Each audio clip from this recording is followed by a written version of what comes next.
My Christian name was Pauline Allen.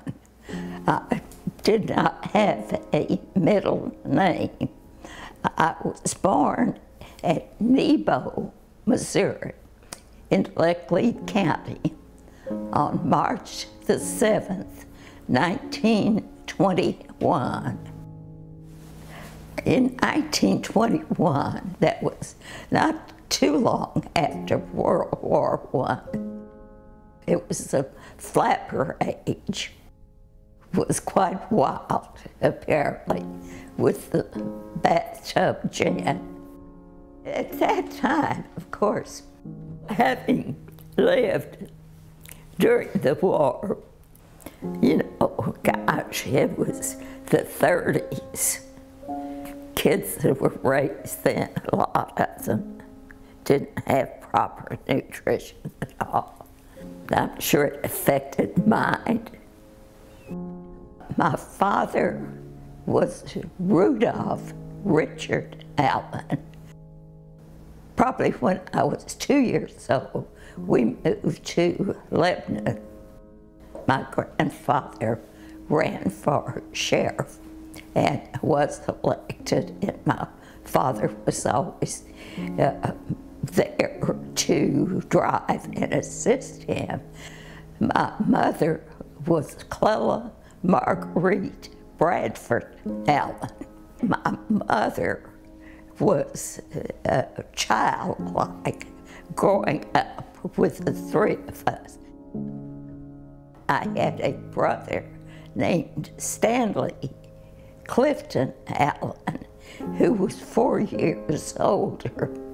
And I had a sister, that Betty Jean, who was 3 years younger than me.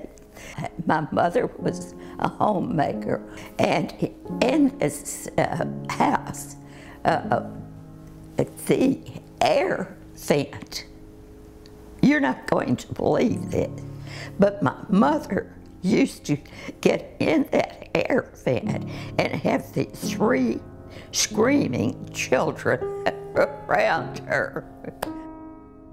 One of the things I would say about my family was they were land poor.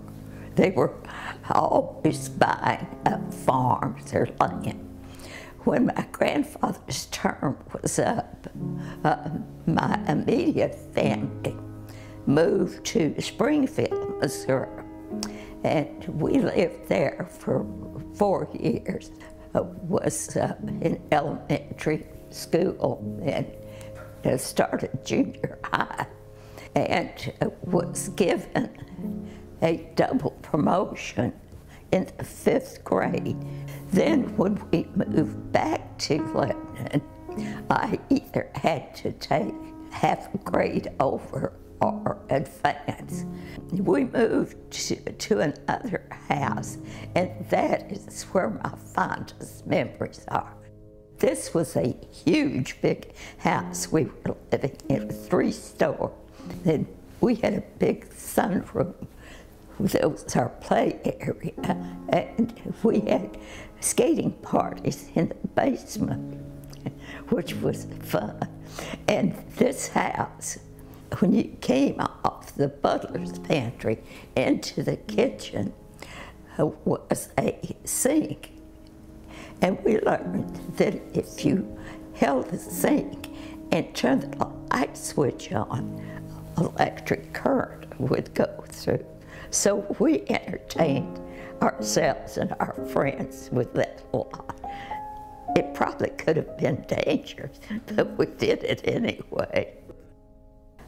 I guess my brother loved me, but he could be a devil. He loved to make my life miserable, but boy, don't let anyone else give me a bad time. I had my tea table all set, and my guest and I were getting ready to sit down to it, and he came along and yanked the tablecloth off. Dishes went flying in every direction. I picked up a stick to hit him, and he grabbed his eye. Oh, my eye, you've blinded me. With that, I'm jumping up, down, screaming. Of course, I hadn't hurt him. Do you know how my mother handled that? She ignored it. I don't know how she could, but she ignored it. She didn't take sides, and which I think was really smart, because we had to work it out ourselves. He used to hang out of and I think it was a telephone wire instead of a electrical wire that he could work. He'd get out the window on the roof and touch that, and I'd be screaming up a storm. No wonder my mother ignored us with that. Outside of my daughter, I've never known anyone that was the happiest part of her life when she was raising us. Mother had the family. You know, there's always one in the family that gets the rest of the family together. Mother just always insisted that we were home for Christmas morning, Christmas Day. I remember my first kiddie car. It was red, it was wood, and you sat on it. There were no pedals. You moved it with your feet. And I had a cat that I remember I used to push in a doll buggy. And we were, I guess, yeah, we were in high school when we got our horses. Mine was Freddie, and hers was Teddy. We never rode that someone didn't want to buy them. And I remember this one man said, I've never seen anything you couldn't buy. Now you have. In Missouri, I took piano and voice, and Mrs. Winetta Watt, who had many famous students, they're very well-known students, finally one day said, Mrs. Allen, you really are just wasting your money. She has no ear for music. Even though I had done solos at church and things like that, I had better luck with dance recitals, but music, no. I was not a great student in school. I probably was a little above average. In front of the whole class, the teacher said to me, tell your father his answer is correct, but we no longer do it that way. She knew I hadn't done it. I would say I was above average in popularity. I was our carnival queen. I think it was my junior year. Of course, we didn't have sororities or clubs, so we formed our own. We would meet once each month, and whose time it was would decide what we would do. And when it was my time, my mother took us to Bennett Springs, and we stayed in a cabin there. And we had so much fun that we made that an annual item. And we'd go every summer and stay for at least a week. When we started dating, the boys would come down and eat. It was about 15 miles from Benton Springs was. And that was loads of fun. And then go on to dancing. We were big on dancing. Well, every home, I remember, had these big sun porches. It was just something that was popular in that part of the country. And that's where we always had our dances. That little town, it wasn't as much the boys asking for dates as it was the girls planning, and they asked the boys that they wanted. So that was one advantage we had. And you didn't dare leave town, you know, because you just missed something important if you did. And when we got together downtown, we had one drugstore where we probably had a Coke and sat there, and we had decks of cards at the fountain that kept there. We'd sit there and play cards. I was 16 in March and graduated from high school in May, which was too young to be getting out of school. I wanted to be an airline stewardess, but I wasn't tall enough. I just was always, it fascinated me. I took flying. I love to pull out of a dive and all, but I'm so short, and my instructor had put pillows in the bag, which put me up, you know, closer to the rudder. I was having trouble making a smooth landing, and this was stick shift, because when I pulled the stick back, it didn't come back far enough because I was so forward. I couldn't get it all the way down. And of course, your hand's over here on the throttle. And coming in one day, I took my hand off of the throttle and did this. I said, I'm going to make this. I took both hands. I thought my instructor was going up through the ceiling. Don't let me ever see you do that again. Because that was supposed to be my lifeline, that, you know, I could abort the flight going. But once I found out what my problem was, I was able to, but boy, I'll tell you what, that hand was glued to the throttle from then on. This is my baby girl that I love, and the reason I have it hanging here is because I did the frame.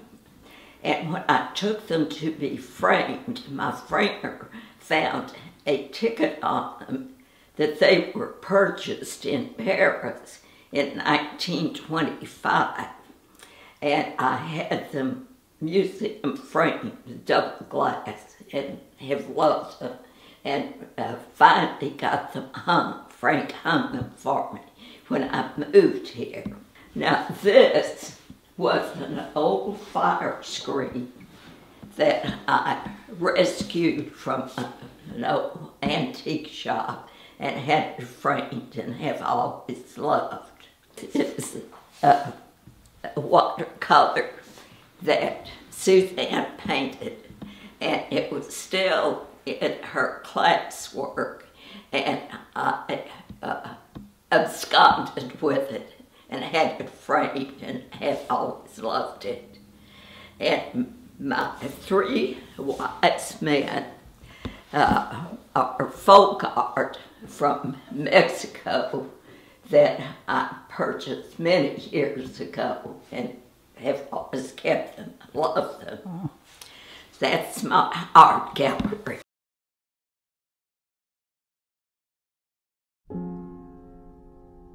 Before Jack and I were married, he was stationed at Victorville. He was visiting. He came to meet one of my dearest friends of all time in the same apartments where I lived. And she wasn't there. And his uncle had brought him over. Thought that she might be at my house. So he stopped by, and that's how the conversation started. He was in just getting out of the service, in the throes of trying to get established. And back and forth, he'd go back to Texas and stay a while. Just couldn't stand it, have to come back, you know. He had just come back from Texas, and we got married on a Friday night, and he went to work Monday as a lineman with the Los Angeles Power.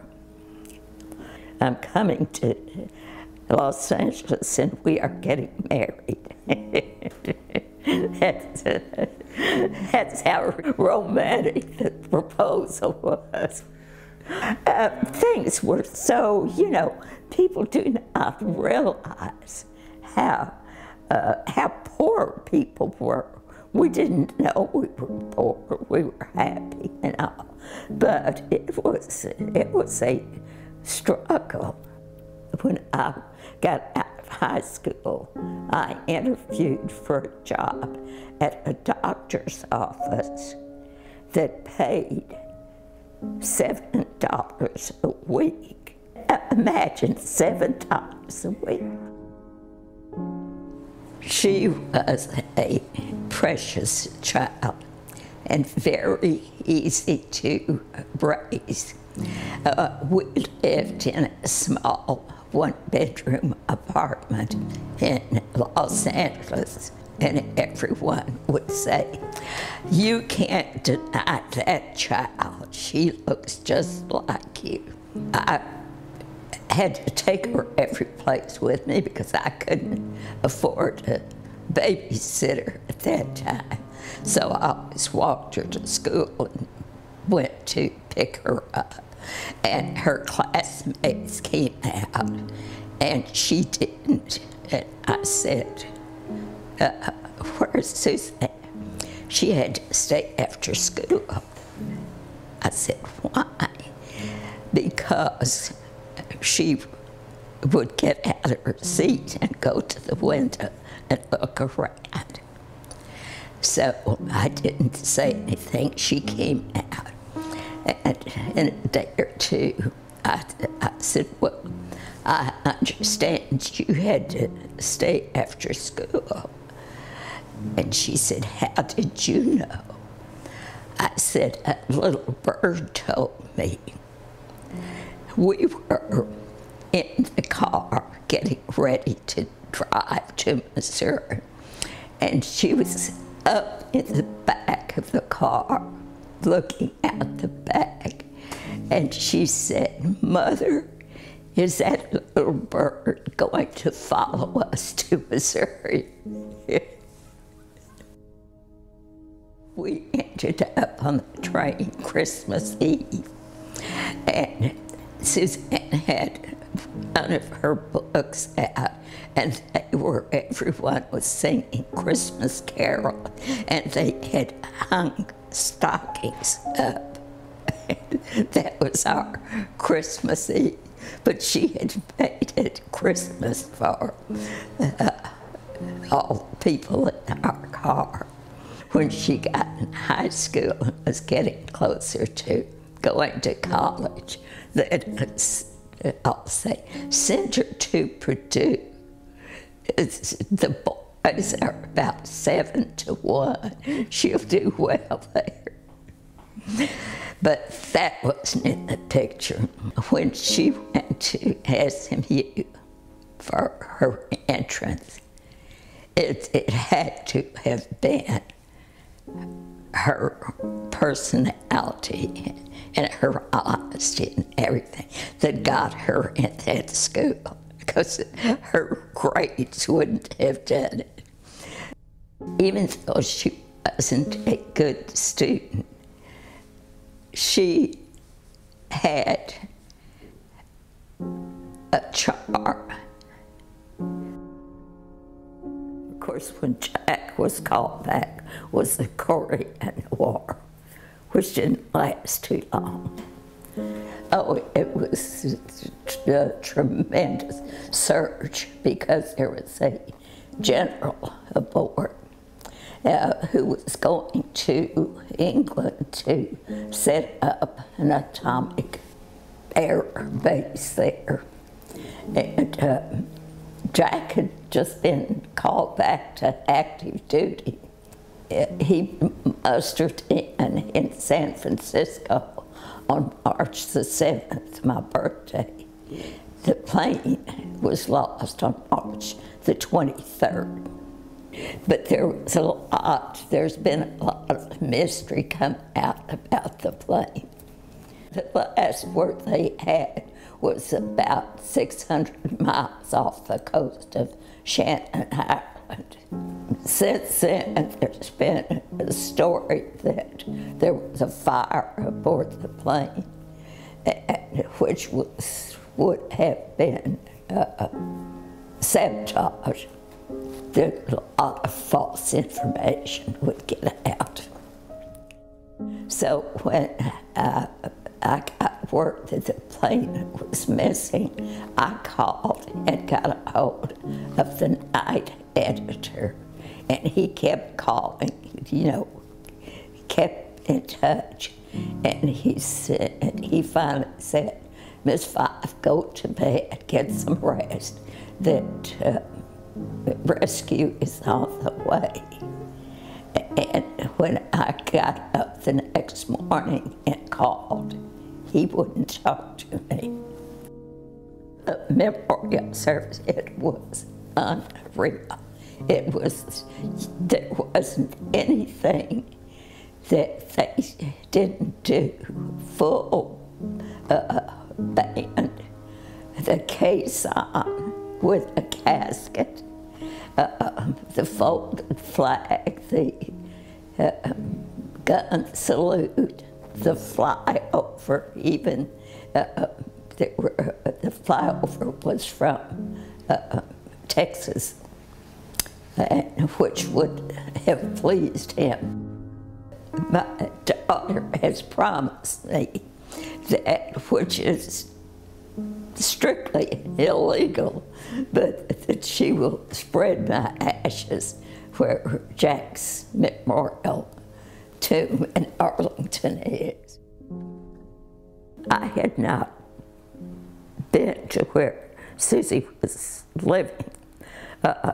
4 girls had this apartment together, and one of her suite mates had made a date for her with Frank, and apparently they hit it off immediately. Prior to me meeting Frank, she had come home for Christmas, and the phone was ringing. "No, I'm sorry, I have plans I can't make." I thought, boy, this must really be serious. Of course, I loved him when I met him. Frank said to me, "Thank you for doing such a good job raising Suzanne." Children are fun, but grandchildren are just pure joy. Some of my happiest times here was when they were small. I would take the boys. Mike was in a stroller. John was on a tricycle. And Steve was on a bicycle. with training wheels still on it. And we would start out around the block, and it got to where the whole neighborhood came out to watch us go by in tandem. They were so much fun. The entry to where they were living at the time had a cannon. And we would go up every afternoon and pretend we were singing taps and lowering the flag.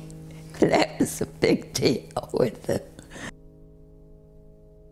One of the most delightful evenings I have ever spent. Ike was probably about 10, and we were going to dinner. It was my favorite restaurant, and Ike says, I want to make the reservation. So fine, Mike. We get there. He had made a reservation for the wine cellar. Well, they kind of looked at the group because there weren't stairs to the wine cellar. It was like a ladder, and it had a dirt floor, had a nice dining room table with chandeliers, everything, you know. I think the waiters were fighting over who was going to get to wait, because the boys started telling stories about things that had happened. We sat there for hours and had it's I think it was one of my favorite evenings. Another thing that they did, one year when I came here for Christmas, I brought a piñata, and 3 of them broke the piñata and had such a great time. This turned out to be a Christmas Eve tradition, and every Christmas Eve, regardless of what was going on, we had the piñata and a beautiful dinner. And this went on for, well, until the kids started having children. Here comes Emma, the first grandchild. She was adorable. Emma is such a joy and was such intelligent. That child was reading when she was 3 years old. I mean, it just was amazing. But very independent. And if it didn't go the way she wanted, the arms were crossed, and you knew to watch out. She would come over here, and we'd play serious game. Either we'd be teaching school, or we'd have a restaurant.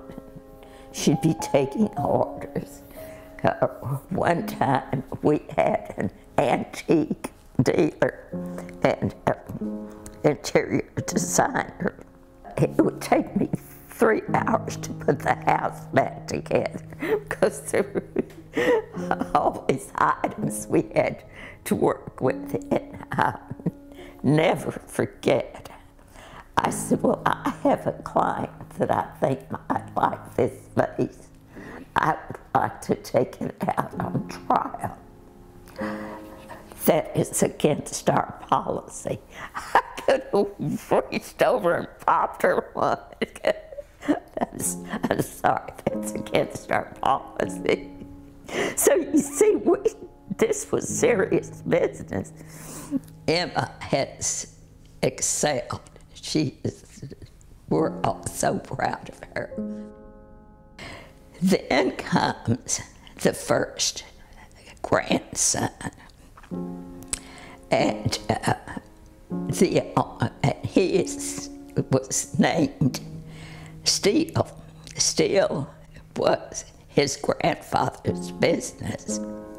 And his middle name is Bradford, which was his father's middle name. And he has been a joy. He's so athletic. In fact, one of the funniest stories, we were at the Fusky, and he was going out to play golf. They were just shooting 9 holes when he came in. I said, "Steele, how did you do?" And I don't remember what he told me. But he said, "But Gigi," it's what he calls Frank, his grandfather, said, "Gigi only shot 72. In other words, I did pretty good. And then we get Akina. They called her Little Pat because she was so independent, sitting in her high chair, and it was, "Don't look at me," you know, typical. Akina has a little, well, it's like a sheep, and I think they've managed to get 3 or 4 of those to make sure she didn't. She always had one available. I am so grateful that mine have lived to the point where they will remember me. Akina would disown me if I did not have Nim-Nims for her. Steele is cookies, and Em likes both of them. They're a real joy to me. Some people come into our lives and quickly go. Some stay for a while and leave footprints on our hearts, and we are never, ever the same.